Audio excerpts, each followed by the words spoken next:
বাঁচতে পারবে না। আজকে শুধু হাত মারা গিয়েছে আপনার মনে হয়? এই এই এই শুরু হয়েছিল সেই 1971 সালের 14ই ডিসেম্বর থেকে এদেশের মুক্তি বুদ্ধিজীবীদের নিধনের যে অভিযান, সেদিন থেকে শুরু হয়েছে। হাদি এটার চলমান প্রক্রিয়ার একটি অংশ। এটা চলতেই থাকবে, চলতেই থাকবে। বাংলাদেশে কোনো বুদ্ধিজীবী কোনো সেক্টরের কেউ কাউকেই করতে পারে। এমনকি আমার সন্দেহ হয় আপনি এই যে সিনেমা করে যে সালমান শাহর মৃত্যুর সাথেও ভারতের হাত আছে কিনা আমার সন্দেহ হয়। আমি জানি না এটার ব্যাপারে এরকম কোনো অভিযোগ কেউ কোনোদিন করেন নাই, তার পরিবারও করেনি। কিন্তু আমার সন্দেহ। কারণ তারা কোনো ক্ষেত্রে বাংলাদেশ উপরে উঠুক এটা আমি চাই না। ছোট্ট একটা গল্প বলে আপনাদেরকে আমি অনুষ্ঠানটা শেষ করি। একজন সেনাবাহিনীর খুব ঊর্ধ্বতন কর্মকর্তা, র‍্যাবের এডিজি ছিলেন তৎকালীন। আমি র‍্যাবে মাঝে মধ্যে যাইতাম। আমার সাথে খুব ঘনিষ্ঠ সম্পর্ক ছিল। দুপুরে বিশেষ করে খেতে যাইতাম মাঝে মধ্যে ওইদিকে উত্তরা বনানী ওইদিকে অফিস থাকলেই ডিউটি থাকলেই ওইদিকে যাইতাম খাইতে। তো উনার রুমে বসে লাঞ্চ করছি আমি। এর মধ্যে একজন আ আ সাব ইন্সপেক্টর আসলো। এসে তারপর বলল যে, "স্যার উনি আসছেন। খুব অসুবিধা হইলো। উনারকে পাঠাবো?" তো আমার খাওয়ার মাঝখানেই এডিজি সাহেব, এডিজি কে নামটা আর বলছি না। এডিজি সাহেব বলল যে, উম আ "আসতে বলেন।" তো আমরা খেতে, খেতে তারপরে ও মহিলা বলল কান্নাকাটি করছে। উনার ছেলেকে ধরে নিয়ে গিয়েছেন।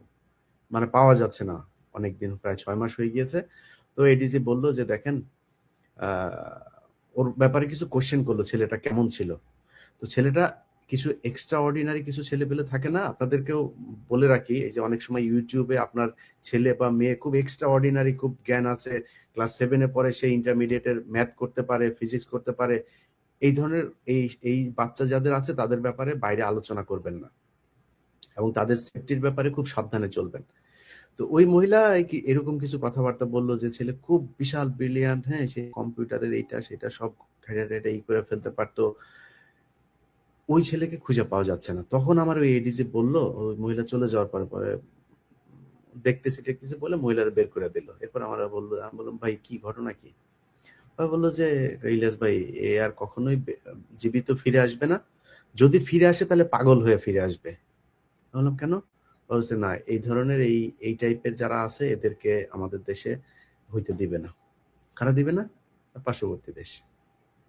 এটা এটা ফ্যাক্ট ভাই। ভাই যদি যদি আপনাদের মানে এই দেশের জন্য যদি নাকি যেকোনো সময় জীবন দিতে হয়, আল্লাহ যদি চায় খুব খুব দ্রুতই দেশে পাবেন। ইনশাআল্লাহ আপনাদের পাশে থাকবো।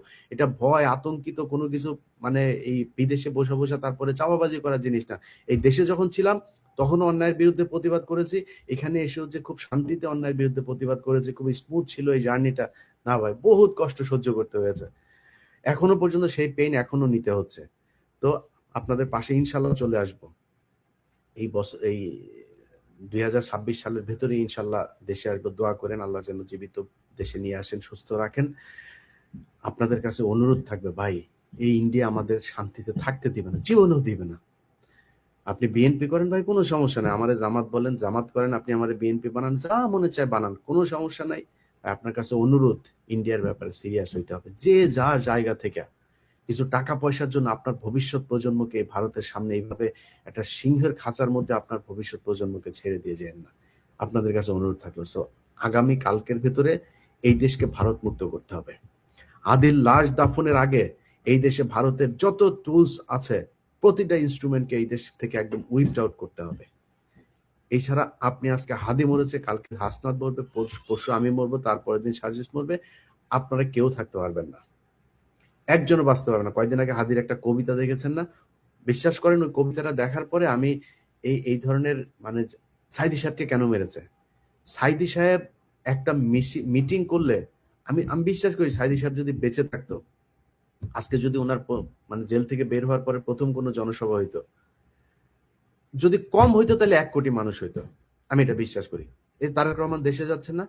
আপনি দেখবেন তারেক রহমান দেশে যাওয়ার পরে যদি তারেক রহমান দেশেই থাকতো তাহলে হয়তো এত জনপ্রিয় হইতো না। তারেক রহমান দেশে যাওয়ার পরে দেখেন আপনি কি পরিমাণে মানুষ ওইদিন ঢাকা শহর, আমি তো মনে করি বাংলাদেশ ওইদিন অচল হয়ে যাবে।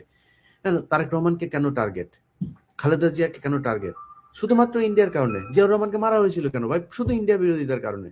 শেখ মুজিব ইন্ডিয়ার বিরুদ্ধে কিছু ব্যবস্থা নিয়েছিল যেটা আওয়ামী লীগ বলে না। শেখ মুজিবের ওই জিনিসগুলো নিয়ে যদি আলোচনা করত, শেখ মুজিব স্বাধীনতা চায় নাই ভাই। ওই জিনিসগুলো নিয়ে আলোচনা করেন, আমি শেখ মুজিবের পক্ষে অনেক কথা বলতে পারবো।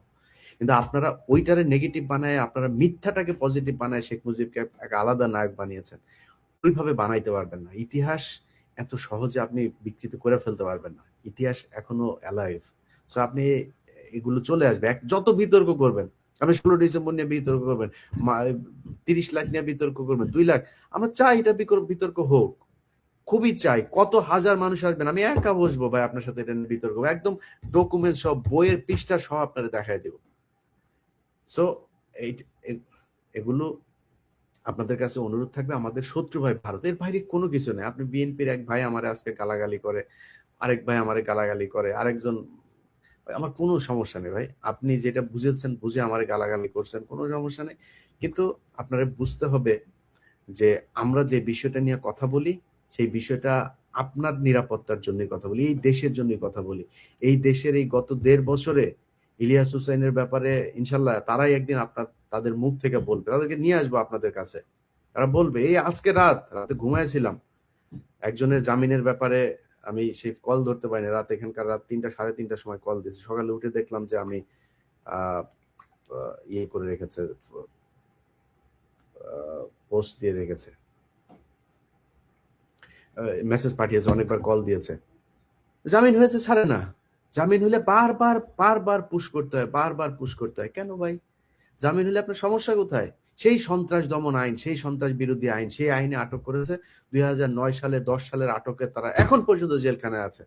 এদের বাঁচাইতে হবে। বিডিআর এর যে লোকগুলি এখন পর্যন্ত জেলখানায় আছে, বিডিআর কমিশন রিপোর্ট দিয়েছে না? রিপোর্ট অনুযায়ী আপনি অ্যাকশন নিচ্ছেন না কেন? নিবে না। নিতে হইলে ভারত মুক্ত হইতে হবে আমাদের।